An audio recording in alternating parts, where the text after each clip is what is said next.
The Conbini Boys. They're the Conbini Boys. They're the Conbini Boys. Hey, Mike. Hey, Matt, how's it going? It's going really well, paid a visit to ye old Maine yesterday, Mike, trying to get out of the rabid Boston real estate market, looking to find my own box with plumbing, electric, and heating to spend my life in. So went up north, and it was a great day now back in Cambridge. How are things with you over in Kudo Bay? Yeah, things are good. We're entering the rainy season, which is always a time when you're feeling just, top of the world. You wake up every day, you think, wow, what a great day to be alive. But this weekend, we actually went to Mai's parents' house, and her grandma is helping Mai to grow some plants. So Great. Soon enough, we're going to have some tomatoes. We're going to have maybe some beans, and who knows. In general, feeling pretty good. Well, that's great to hear. Mike, we got a lot to talk about today, as usual. What do you say we jump right in to the podcast? Yeah, that sounds good, Matt. And you know what? This one's an interesting one this week, isn't it? Because it sure is. Because, Matt, what we're doing today, we're actually doing the first edition of Conbini Courthouse. And what's Conbini Courthouse? Well, let me tell you. Maybe you all, if you're following our Twitter this week, maybe you saw there was some back and forth going on. Matt, maybe it's best to sort of let people know, what are we talking about? What's going on? What's being litigated here today? Yeah, so we're going to be talking about Melon Pan, Mike. And, how did we get here? Well, a few days ago, I was a little bit frustrated. We were hanging at the 2,159 follower mark, and for whatever reason, we just couldn't crack through 60. Yeah. And so we were texting back and forth, and I messaged you. I said, "Hey, I bet we'd have 3 times as many followers if we just posted pictures of Melon Pan." And you advised, "Hey, it's worth doing that science."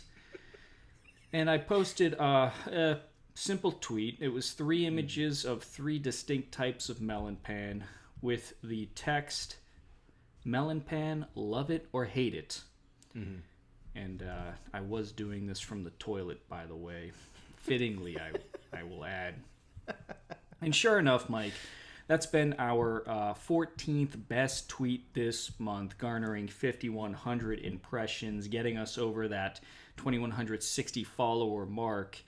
And just to put that in context, that's a top 2% tweet for us. Okay, literally no effort in that, and it just sent me into this frenzy, Mike, because we'll get into this in the trial, but I strongly believe that Melon Pan is not just average, but below average, maybe even just plain bad. Wow. And yet the rabid fan base for Melon Pan came out strong in support of this garbage tweet. Oh, my God. And sent us taking off. So that's how we got here at this trial. Yeah, but, and I'd also like to say, I'm sure as our listeners can tell, Matt, he's flown into this sort of fit of rage. It's not like him. I've never seen him in a mood like this before. He's irrational. He's all over the place. And it sort of culminated with him on Twitter. It's some man pointing his finger and screaming, "I don't like you," at the Melon Pan. And you know what? I was just thinking, this is a little bit too much, Matt. So, I went ahead and I released a statement, apologizing to our Melon Pan loving fans. And Matt, quick, right back. I'm not taking back the apology. I'm not sorry. Melon Pan sucks. Yeah. So, all right, hold on, Matt. Before we get into the courtroom, let's take some of our fans, like your mom and my mom and our parents, might not know what Melon Pan is. So I'm just going to quickly, we're just going to take a look at Wikipedia is going to tell us what Melon Pan actually is. We both I think we're a little surprised. We didn't actually know what it was either in many ways.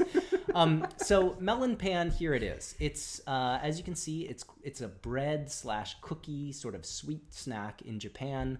As Wikipedia says, they're made from an enriched dough covered in a thin layer of crisp cookie dough.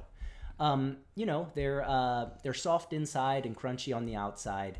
And usually they look something like this. They're called melon because they're shaped like melon, like cantaloupe, for example, the shell of a cantaloupe. We actually thought it was the flavor, but apparently that's not actually the case. But this is not the only thing they look like. Melon Pan can come in many forms and colors. This is from Matt's, his original post here. It can look as incredible as this, and as sort of it looks like Mike is showing what looks like a rock. Yes. Okay, this thing looks like it came from outer space and crashed into Earth at 3 billion miles per hour. Okay, this thing does not look like food. Yeah. Okay, all right. Okay, so that, just getting the brief introduction out of the way, Matt, I think it's about time for us to get into the court case. And since you are the prosecution, pleading the case that Melon Pan is not good, I think it's best if we have your opening statement to start. Yeah, thanks, Mike. And jury, listen up. Melon Pan, there's so much to say about it, okay? First, as Mike just shared, it doesn't taste like melon. It's a misnomer. Also, some people say it's shaped like melon. Mike, in fact, just said that. It's shaped like a cantaloupe. I don't know what the hell he's talking about. I challenge anybody to scour the earth to find a cantaloupe or any other kind of melon that is shaped like Melon Pan, okay? Mm. It's got this weird, stale crust. Some people say it's crispy.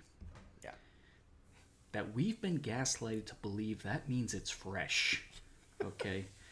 Its flavor is pure sugar. Maybe, if you close your eyes, go into a deep state of disbelief, you can get a faint whisper of melon in there, okay? Mm-hmm.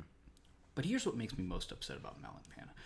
I did some research. I Googled best Conbini snacks, and 9 relevant searches came up. Of those 9, 4 had Melon Pan listed as a top snack, including an article from BuzzFeed.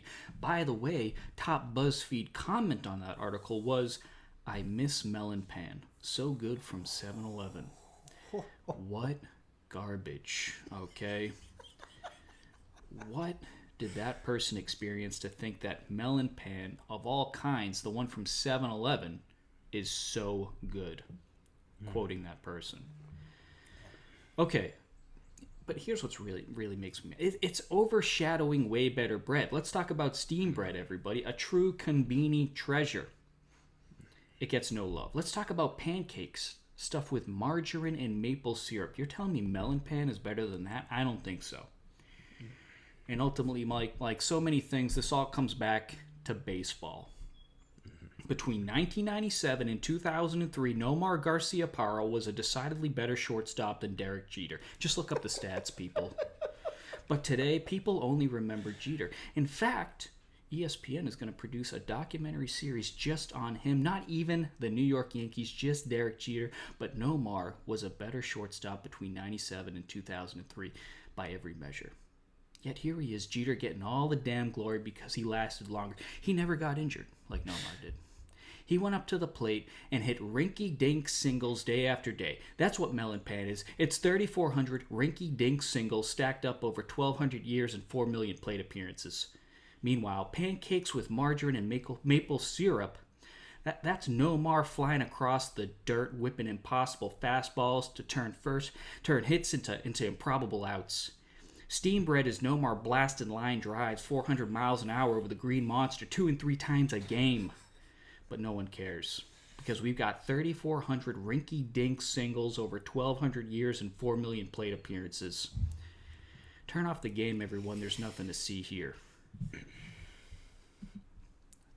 Rest my case. Thank you for your opening statement there.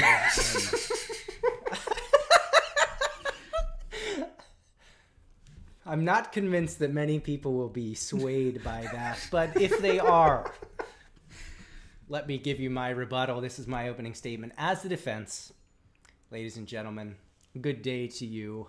I am Mike, one half of the Conbini Boys, and who knows when this case is over, maybe there will be no more Conbini Boys left. This might divide us up like nothing has ever done. Oh boy, Matt, let me tell you, you're talking about Melon Pan. You're talking about a true legend. Okay. So many people, I think that when they come to Japan or they visit Japan, maybe one of the first sweets, the first snacks they get, it's that Melon Pan, you know? And it's very simple, you know, like you were saying and like we were talking about. It's nothing special, you know? It's sweet, but it's not too sweet. It's, you know, it can be hearty. You know, it's really versatile. It can be a dessert. It can be a breakfast. It can be a lunch for some people. I know that you'll probably vehemently disagree with that, but this is the important thing, Matt. Melon Pan never hurt anybody. Melon Pan, it's like your grandma, you know? It's like your grandma, just a sweet, nice old lady, never hurt anybody. Everybody loves it. And I got to tell you, when I saw that tweet of you pointing that finger and saying, I don't like you anymore, I just imagined, you know, sitting down to dinner, 4th of July. You bust in the door. You run up into my grandmom's face and say, I don't like you anymore. And I think that's how many people feel when you insult Melon Pan, because it is such a classic. I will give you this, Matt. Melon Pan is not the best thing at the Conbini. And I agree. It doesn't deserve to be in that top range. However, it's, you know, first started in 1917. That is some staying power if I've ever seen any. And you know what? It's, you know, when you build a city, you know, if it would be great if you could start from zero and you could plan every single block how you'd want it to be. But Melon Pan is like that tree, that big old cherry tree in the middle of the city. And you got to make these weird roads around it. And you know what? Maybe you think, if I was to build this city again from scratch, I probably wouldn't have that tree. But in actuality, it's that tree that adds all of that great culture and beauty to your city. So Matt, I vigorously disagree. Melon Pan is not bad. In fact, Melon Pan is great. Thank you. Wow, Mike. That was in a lot of ways beautiful, but incorrect. So I'd like to now turn it over. We have some witnesses we'd like to bring to the stand. And that's if you don't mind, Mike, I would like to first call Marie to the stand. Okay. Who says, typically the bread inside is way too dry. So oftentimes you just want the outside and nothing else. That was a tweet that got 4 likes, Mike. So a lot of people agreed with Marie. Oh, wow. Yeah, okay. All right. I'd like to next call Sakamichi Brewing to the stand, Mike. Sakamichi Beer says, Melon Pan is a C-rank snack. It's too crumbly, too dry, and it doesn't taste at all like melon. Also got 4 likes. And last, I'd like to bring... C-rank snack, eh? C-rank snack. You're damn right it is. Last, I'd like to bring to the stand Afro in Japan, who says, my levels of disappointment when I first came to Japan and tried Melon Pan was unreal. That got 1 like, Mike, from me. Those are my witnesses, Mike. My case, I rest my case. All right, Matt. Well, strong points, no doubt. But I think for my first witness, I would like to call Brian Ashcraft to the stand. to your original tweet, Melon Pan, love it or hate it. He said, I believe the correct question is, love it or like it? Love it or like it, Matt. No hate in there, okay? All right. Next, I would like to call Crew of Japan Podcast to the stand. Crew of Japan Podcast says, I hold these tastes to be self-evident that all Melon Pan are created yummy, that they are endowed by their Conbini with certain undeniable flavors, that among these are yum, nom nom, and the pursuit of sugary goodness. I'll only back that statement because they bought us 2 chickies worth $10. So that's the only reason I support that statement. Yeah, thank y'all for that. Yeah, thank you. All right.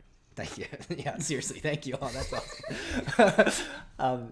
All right, Matt. And then my third and final witness. This is someone you know very, very well. Someone very dear to the Conbini Boys universe. That's the spicy commentator. Has a voice message. So I call the spicy commentator to the stand. Hey, my. So, you know, Matt has been saying a lot of bad things about Melon Pan. So, what do you think? Is Melon Pan bad or is Melon Pan good? Melon Pan's good. Why is Melon Pan good? It's delicious. Inside. Wah wah. And skin outside. Skin, yeah, outside. Yeah. Suck suck. Saku saku. Suck suck. Saku saku. Like a cookie. Right? Yeah. Butter cookie. Ooh. Butter cookie. Do you think Melon Pan is one of the best sweets in Japan? Not best, but it's good. Thank you, spicy commentator.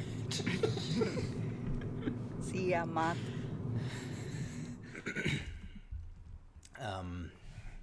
Yeah, Matt, I don't know if you have any rebuttal to that, but that was the spicy commentator.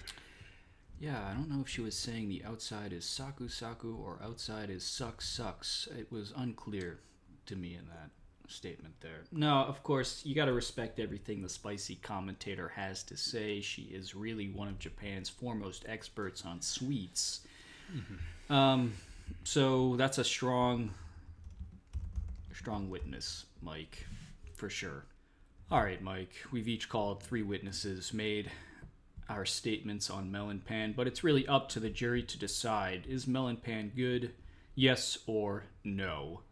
Yeah. And we have a poll out on Twitter that just launched about 15-20 minutes ago. We'll check in at the end of the podcast. Right now, I gotta say, Mike, you're winning. 48 votes are in. 71% are for yes. So we'll see if that holds by the end of the podcast. All right, man. Well, things are getting a little bit too tense here. And I have to say, you had some really great points. And, maybe I overreacted, maybe, I have to change the way what's in my heart as well. But, all right, Matt. Anyways, hey, let's move on. We'll leave it up to the jury to decide. Okay, Matt. So we're heading over to the Chicky Wars, Matt. This week, we have a couple of chickies. I don't know if a couple is the right word. We at least have 1.5 chickies. Matt, I'm going to show you what we're looking at this week. So first off, coming out of 7-Eleven, we got the Nanakara Momo. That's the thigh meat. This is a chicken nugget, Matt. It's 60 yen. You got any thoughts on this one? Yeah, a few thoughts. First, I don't think this is new. The Nanakata has been out for a while, so interesting that 7-Eleven is declaring this a new product. I'm curious that you can buy just one for 60 yen. Who buys just one chicken nugget? This doesn't seem... Usually bundle these together in a box with 5 to 10 and sell them for like $3 or 300 yen, so I'm not really sure what the strategy is here, selling single chicken nuggets for 60 yen. So gotta say, this just seems kind of like a lazy effort here from 7-Eleven. Yeah, I agree. I will say that one thing I thought is, I kind of like the idea of maybe if you have a box of like karage-kun or something, if you're just like, hey, add in 2 more, hey, that wouldn't be bad. But then you have a problem with the size of the box. So, but yeah, I agree. Nothing really exciting here. And like you said, I am seeing a little bit of deja vu. But one thing that might not be calling up scenes of deja vu, that is the cheese spicy chicken. This is from Family Mart. Now, this is not a family chickie. This is the spicy chicken with the cheese inside. Matt, this is cheddar cheese and black pepper with a spicy fumi, and a spicy little flavor there. Matt, this looks pretty interesting. What do you have any thoughts on this one? Yeah, I'm a little bit... so this is not a cheese-in chickie because the cheese is not in the chicken. It goes fried, outer crust, layer of cheddar cheese, layer of chicken. I do think this is progress when it comes to cheese chickies because they're not trying to stuff 3 different kinds of cheese like you usually see, like a Gouda, a mozzarella, and a cheddar in there. Here we just got cheddar. Which I think is, that's a smart play. Cheddar, I think it's a pretty strong cheese. I think about like a English coast cheddar. That's going to be a pretty powerful flavor. I don't know where they're procuring this cheese from. Probably not the English or the Welsh coast. It's probably from a series of tubes and Bunsen burners and things like this. But yeah, I think this is interesting. I also really like the black pepper. It's always good to have some pepper to cut the cheese. Cut the cheese. Anyway, so this looks good to me, Mike. Yeah, I agree. Nice price as well, $170. That's a standard chicky range, and you're getting a little bit of extra cheese in there as well. Yeah, I enjoy the spicy chicken. It's a little bit drier, which kind of makes me think that maybe the cheese will suit well with it. Something that we've seen a problem with the chickies in the past is it's just way too much juice, and when you try to put that cheese in there, it just doesn't work. Yeah, I agree. A lot of some interesting innovation here. It looks like I guess the proof will be in the pudding. That's right, Mike. So that's it for the Chicky Wars this week. 2 chickies, one definitely not new, one that actually looks pretty interesting on a Family Mart. Now it's on to the scoreboard, Mike, where we look at the new items coming out of the Conbini for next week. The numbers we got: Family Mart 59 new items, Lawson 29, 7-Eleven 83, Mini Stop 27, Daily Yamazaki 8, Seiko Mart 5, Poplar still unknown, New Days 18. Your reaction to those numbers, Mike? Let's see here. In general, seem pretty standard, except 7-Eleven down a little bit. I'm not sure what the cause for that would be. It is entering rainy season. I'm wondering if there is some sort of connection there. But I hope that they got steam. This is a tough time when it's dark out, a lot of rain. This is when you want to get to the Conbini and really cheer yourself up. So I hope they're not slacking off, and I hope that they got plenty more coming next week for us. No doubt about it. Could be rainy season, bringing the team down. Hopefully they get a few extra of those powerful lamps, get the team back up and going. All right. Now let's take a look at our winners and losers for the week. We each picked out an item that looks rather good and one that looks pretty terrible. So let's dive right in here, Mike, and see what your loser amongst this week's new items is. What do we got? Oh. Yeah, Matt, if you can scroll down to number 3 there. I think you know what this is. And you can zoom right in there. Jeez Louise. Yep. Matt, yeah. It's been a while since I've seen an item that was just so much a loser for me. This is Seiko Mart. This is their Chikuwa bread with horseradish sauce. Chikuwa. What's Chikuwa? Chikuwa is the flappiest thing in the Oden tank, and that's saying a lot. It's a fish cake that usually has a hole throughout the center. It's long, sort of like a sausage almost, but in the center is a hole usually. A lot of times I fill that up with cheese. I don't know. I really don't like Chikuwa, I got to be honest. Every once in a while, we'll go to Mai's parents' house, and her grandmom often makes a Chikuwa and cucumber mayonnaise dish. And, you know, that's that one always scares me. So, Matt, all right, I'll just put it right out there. There's no, first off, Chikuwa, fish cake in the bread, In a bun, like that, no. just in a bun. Oh God, it just scares me even thinking about it. There's so many things you could put in a bun. You could put anything in there. You could put chocolate. You could put, you know, really anything at all. Yeah, man, just in general, you know, it's been a long time since I've found an item that I just disliked this much, and so this is a total loser for me this week. Yeah, Mike, I had my eye on this as well, and no doubt about it, putting a tube fish cake inside of a bread, not only is that bad, it's dangerous. Like you're saying, you could put anything in there, including a sausage. Yeah. And, you know, I feel for the poor, inexperienced Conbini goer who's going to look at that bread and think it's a sausage in there. They don't know what Chikuwa is yet. They think Chikuwa is the Japanese word for sausage. It's actually Wiener or sausage. And they're going to bite in there and think, oh, that's not like any sausage I've ever tasted.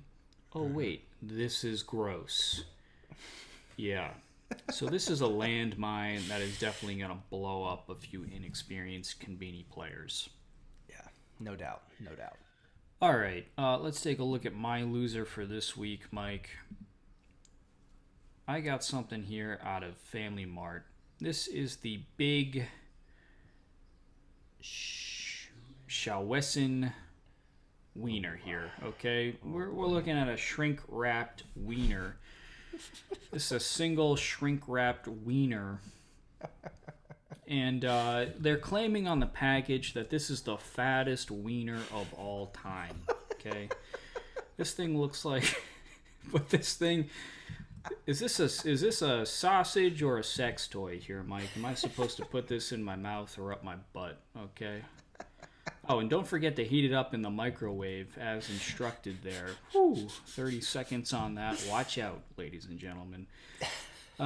This better come with some mustard or some French fries, because otherwise it's just a shrink-wrapped wiener. Why are people buying this? I don't understand it. This is my loser out of Family Mart this week, Mike. Yeah, Matt. First off, come on now. This is not the thickest wiener ever. Maybe in Japan. This doesn't even look that thick. It just looks like a normal sausage. And they're really promoting that it is extremely thick. Matt, you know what? I got to say, I almost feel like, hey, you know what you do? You take that Chikuwa bread, you get that Chikuwa out of there, and then you throw this big boy in there. Yes. Then you've got yourself at least, not a winner, but you at least got something edible.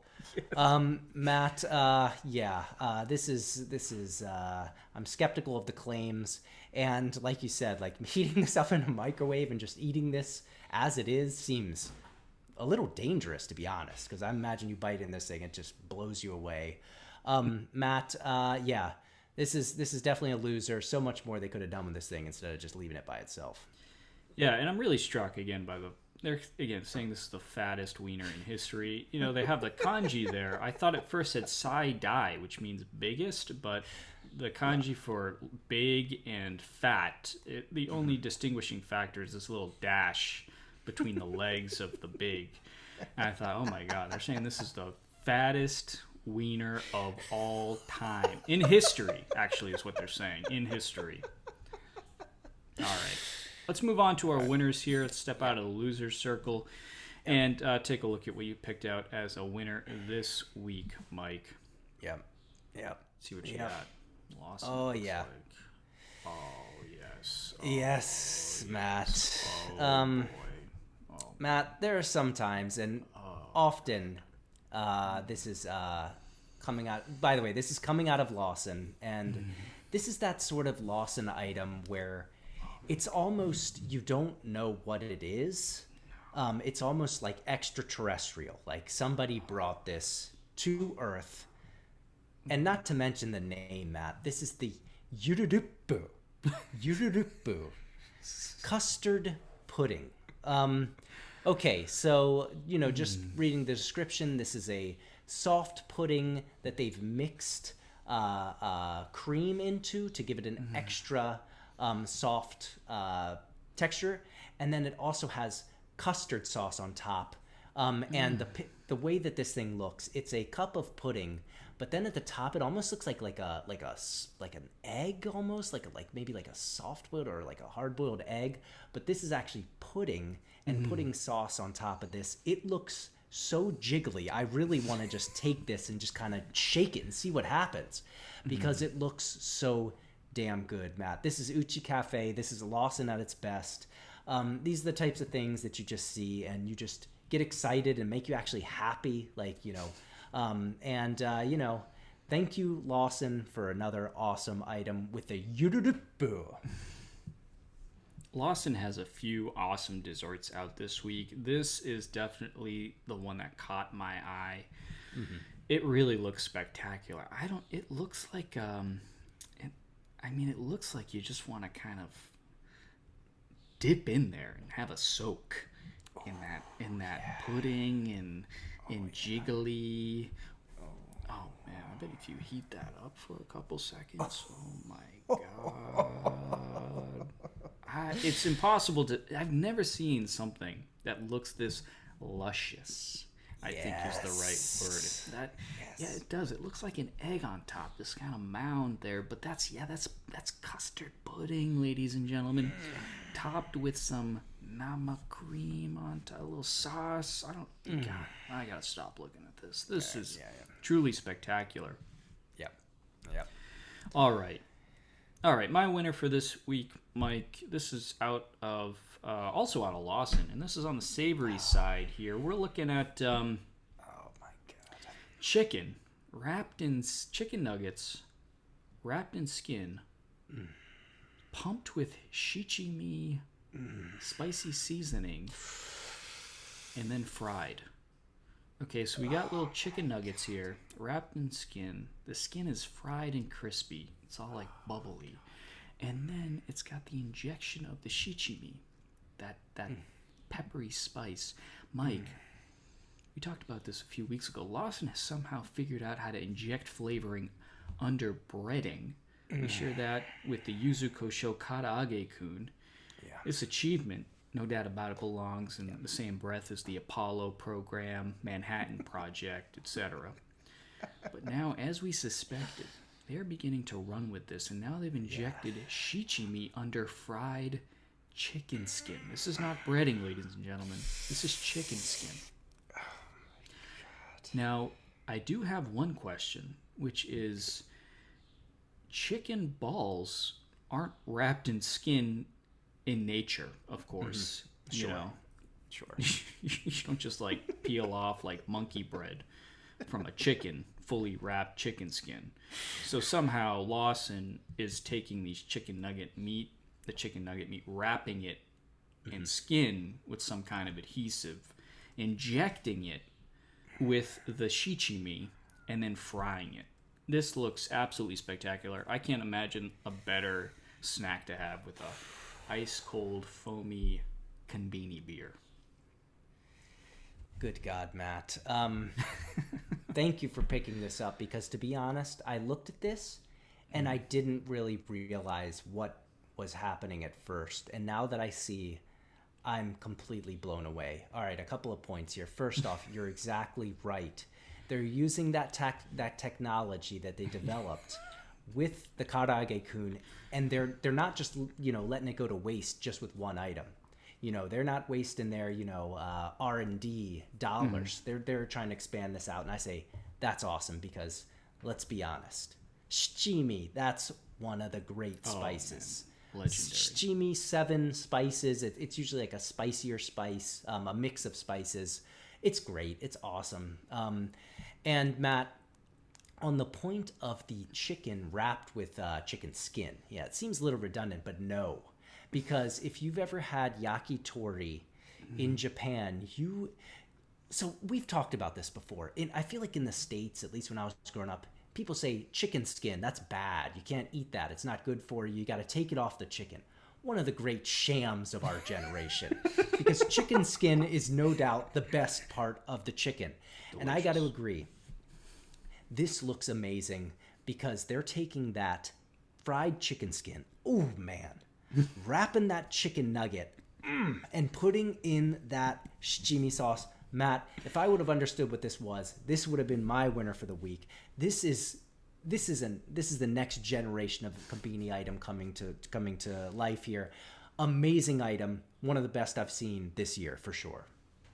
Yeah, no doubt about it. So a lot of exciting new stuff coming out of Lawson this week. Everybody head over to your local Lawson, which is probably no more than 2 minutes away.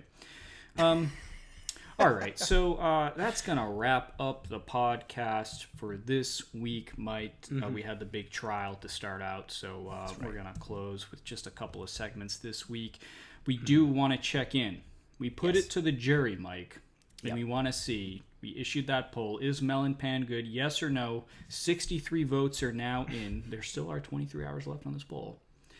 But yes, Melon Pan is good, still holding a dominant lead at 70% of the vote. No, garnering just 30%. So it looks like Melon Pan is going to take this home. Wow. How are you feeling right now, Matt? How are you feeling? A lot of education left to do out there. But, hey, you can't win every battle. But doesn't mean you shouldn't go to the battlefield. Okay. All right, so congratulations on making your case, Mike, even though none of those people actually have heard it yet. So also, we'd like to thank a few more people. First, thanks to Crew of Japan. They have a podcast, by the way. It's KREWE. They're on Twitter, also have a podcast. Check it out. Thanks for buying us 2 Chickies, $10. If you want to buy us a Chickie, support the podcast, head over to Buy Me a Coffee / Conbini Boys. Really appreciate the support. Also, thanks to everybody for listening. You can check out the podcast, Apple Podcast, Spotify. Jeez, I can't close a friggin' podcast. It's either the city calling me or my cat taking a dump in the litter box or my neighbor doing full renovation on his apartment upstairs. All right. Thanks to everybody for listening. Please share and rate the podcast on Apple Podcasts, Spotify, however you get your podcasts. If you want to see everything that we're looking at, check us out on YouTube. Subscribe, like. Also, check us out on Twitter, Facebook, Instagram. We're really active on Twitter. You can join the convo there. If you have a Conbini memory, don't call 617-453-8207. Google cut off that number because we weren't using it. You can hit us up at anchor.fm/Conbini Boys. You can be limited to 60 seconds, but leave us a Conbini memory or composition. Thanks, everybody, for listening. And Mike, I'll see you at the Conbini. See you at the Conbini, Matt.